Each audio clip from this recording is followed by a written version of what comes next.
Arrenquem el mes de juliol sortint de l'episodi de pluges de final de juny, que s'allarga la primera setmana de juliol, i tot això és el que fa endarrerir l'entrada en campanya. Per tant, comencem un juliol amb un risc baix, però després l'episodi de pluges ja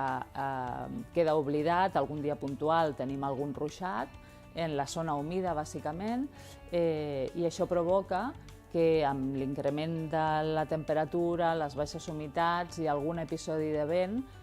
finalitzat en l'última entrada de sud, que ha estat la més forta, el risc hagi anat incrementant progressivament.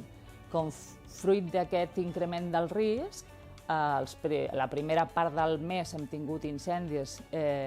lligats als llamps i lligats a l'activitat agrícola, i cap al final del mes hem tingut els incendis més importants, destacant el de la Figuera a Tarragona i el de Ciutadilla, al límit de Lleida i Tarragona. En aquests incendis és on hem vist l'últim salt de comportament,